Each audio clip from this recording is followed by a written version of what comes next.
CO2 sir आप carbon dioxide का formula लिख रहे हैं, हाँ ये इसका इंपेरिकल फॉर्मूला है जो बताता है क्या सिंपलेस्ट फॉर्मूला, क्या बताता है सिंपलेस्ट फॉर्मूला जो कि सिंपलेस्ट रेशियो से बना है। अब मैं आपको कार्बन डाइऑक्साइड का दूसरा फॉर्मूला दिखा रहा हूं। अब आप कहेंगे सर ये फॉर्मूला कार्बन डाइऑक्साइड का कहां था, आपने तो कभी नहीं पढ़ाया हमें, ये भी कार्बन डाइऑक्साइड है।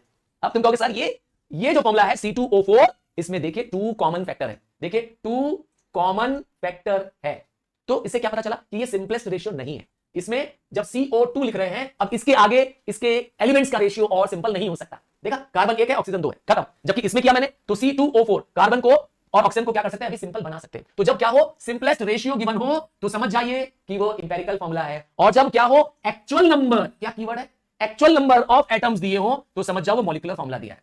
कितने 5, 1 2 3 4 और 5 कॉलम हम लोगों ने बना दिए, ठीक है।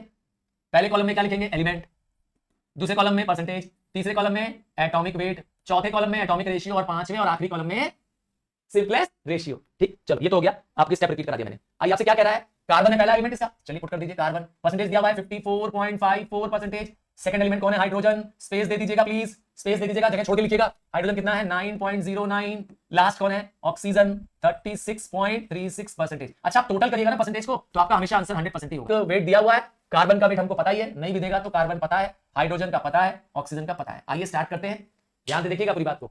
आपको पहला काम क्या करना है, एटॉमिक रेशियो निकालना है, और एटॉमिक रेशियो के लिए क्या करना होता है, डिवाइड करना होता है। क्या डिवाइड करते हैं आप, आपको percentage divided by the atomic weight करना होता है। स्टार्ट करो, 54.54 डिवाइडेड बाय 12 करो, बताओ क्या आंसर आएगा, जल्दी डिवाइड करो। 54.54, 12 4 जा 48, ठीक, दो डेसिमल से मत निकाला करो, ठीक है। 12 4 जा 48 बचा 6, 12 5 जा 60, 4.5 4.54 करके ऐसे करके वैल्यू आएगी। ये हो गया पहला। दूसरा करिए, यहां पर आ रहा है 9.09 डिवाइडेड बाय 1, डिवाइड करने में तो वापस आ जाएगा 9.09, ठीक है। तीसरा और आखिरी 36.36 डिवाइडेड बाय 16, 16 2 जा 32, नहीं गलत है, 36.36 डिवाइडेड बाय 16, ठीक है। 16 2 जा 32, 32 बचा 4, फिर आ जाएगा 0.2 32 2.27 या 5 करके आएगा, राउंड फिगर है। अब आप देखेंगे कि इसमें आपको सबसे छोटा नंबर क्या है, आपका सबसे छोटा है 2.2, दिख रहा है। अब आपको सिंपलेस्ट रेशियो का फॉर्मूला क्या बताया था, जो भी आपका एटॉमिक रेशियो आया है उसको स्मॉलेस्ट वाले से डिवाइड करेंगे, सबसे छोटे समझ गए। तो हमारे केस में पहला आंसर आया था 4.54 डिवाइडेड बाय 2.27, दूसरा आया था 9.09 divided by 2.27, and similarly last में 2.27 डिवाइडेड बाय 2.27। यहां तो सीधे आंसर बना रहा है, क्लियर हो गया।